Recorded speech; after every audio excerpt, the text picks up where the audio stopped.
Welcome back to Tiny Grimes Games, and today I bring you another Legends of Runeterra video. Today I bring you a fun game. It's a game where I made a next level play against a professional streamer who was streaming at the time while I was streaming, unbeknownst to me. And it was a next level play that was kind of weird. As I go through the game, I'll talk about how kind of strange this is.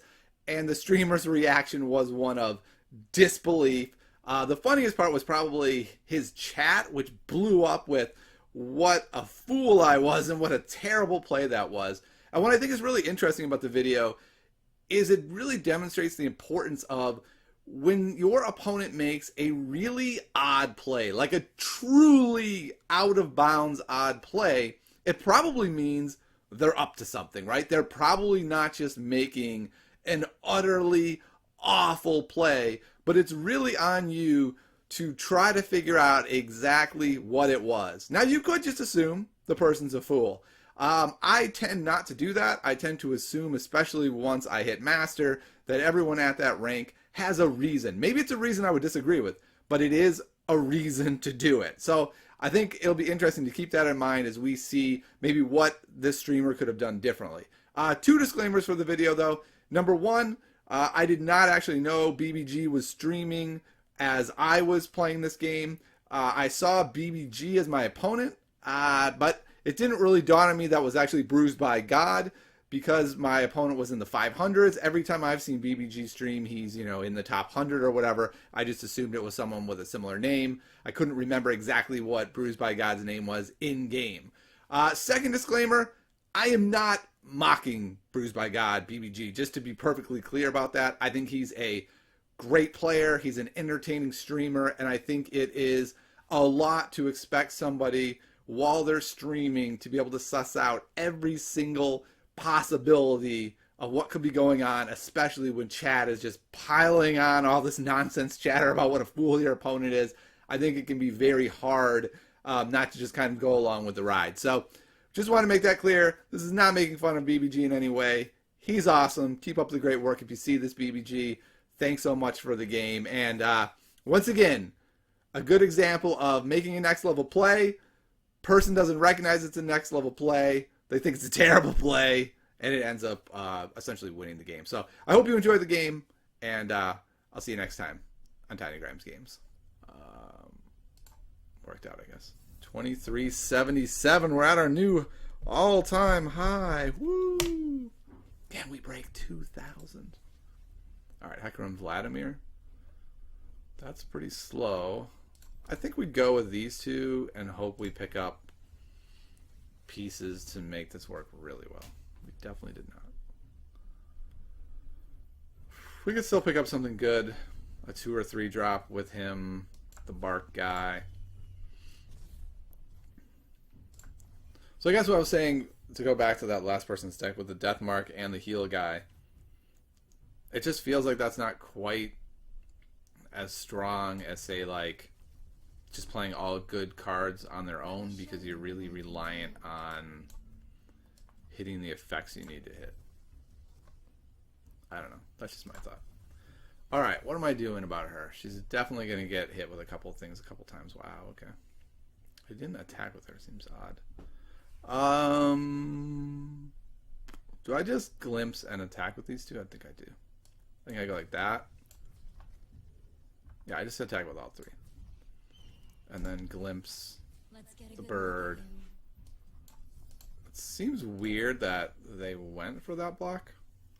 Like, I can't imagine it's like an, oh my goodness, I'm a master level player. I forgot about that. So what do they have then? Oh, okay. That works. They can just call. Still get to do the 3 damage, and I still get the draw, so I think I'm okay with it. It is a little on the slow side, I guess, for a deck that's looking to do big things on 5 and beyond.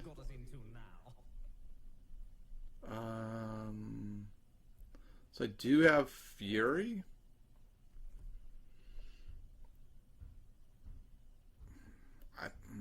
I could just pass here and see if they want to attack and then Fury him, but since I can block and trade anyway. I think that's a poor decision. I think I'd rather just get something decent on the board and start rolling with it. It's nothing personal. Interesting. So are they going to do something like transfusion? Is that the plan? Transfusion onto him. Everything lives. And they get another Crimson. I would lose him. Problem is transfusion's burst speed, so I can't even do anything about it. So I think what I want to do is, I think we want them to use the spell, but I'm pretty sure they're doing that. Like, I'll be shocked if they don't transfusion here. So I'm going to do this just to give myself an activator for the Butcher. Maybe that is wrong, but I think that's right.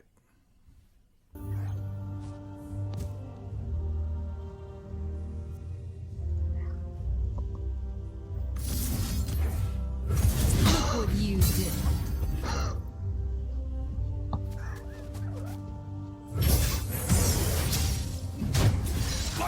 Signal fires. What just happened? I know it looks weird, but yeah, there's the transfusion. So it's just the way they played it, it kind of felt like there was nothing else that they could be doing.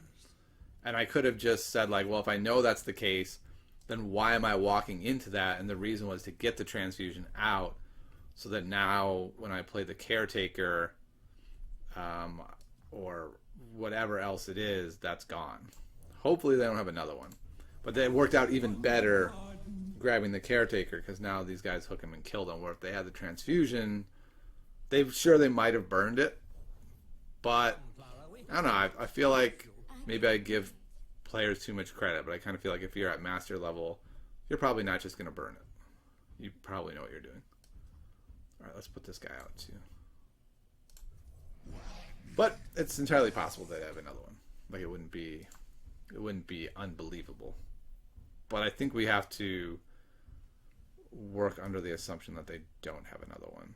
I'm trying to decide if it's worth it to attack with Elise to get that spider.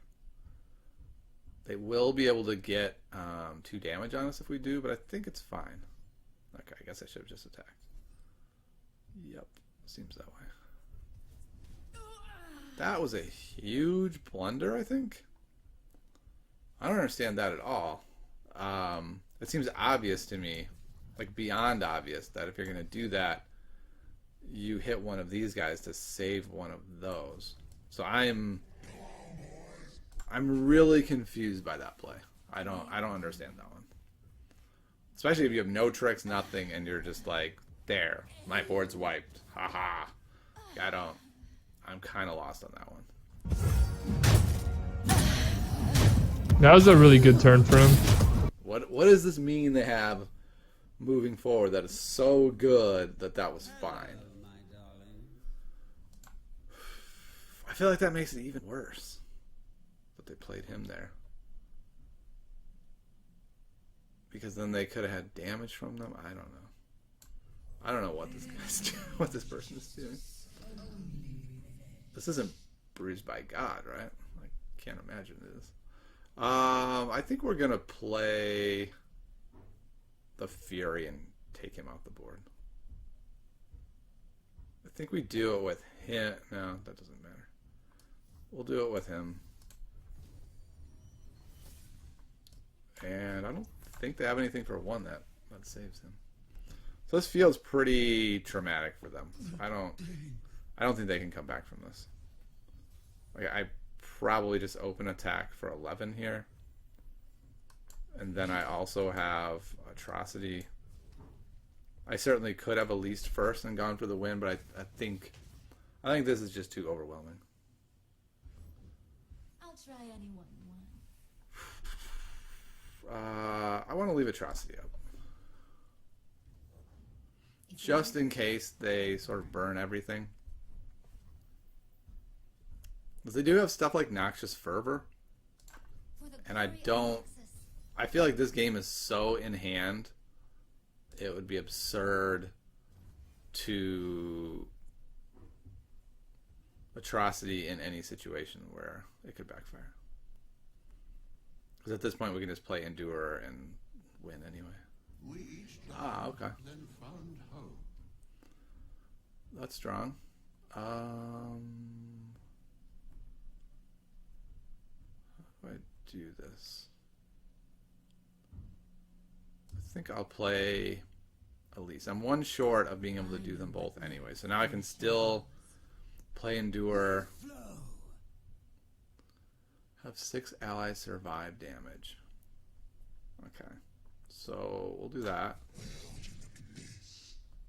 We'll do that.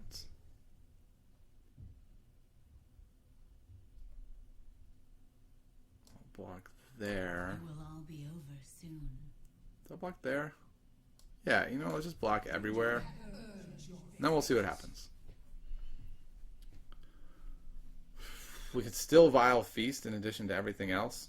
I mean, we're pretty all in on this Endure winning. I don't think they have a way to kill a giant Endure. I'm currently just racking my brain of like what. They have no frost, no. Okay, they do have the one kill spell actually. Costs 7, and they have Ruinate. So those would be the 2 ways. But if we open attack with Endure, then this is kind of intriguing.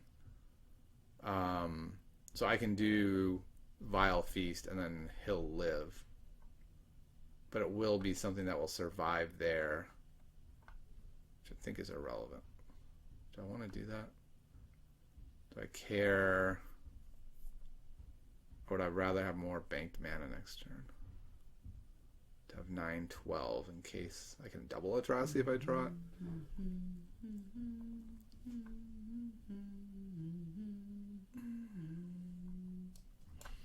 Alright, let's do this. I don't know if we needed to do this. We must all make sacrifices. Okay. Is that all? Oh, right. He's doing 1 to everyone. I actually forgot about that part. So I didn't need to do that. He was going to die anyway. Whoops. I don't think any of this matters. I think we just play Endure, open attack, win.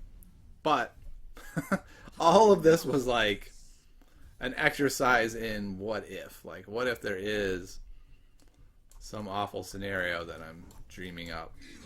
I mean, they're only at 2. And I have Atrocity, which I can Atrocity any one of these guys to win with. Yeah, okay. Way overthinking it, but that's okay. Leaving so soon. Always try to dream up the worst of the worst case scenario when you have the easy win.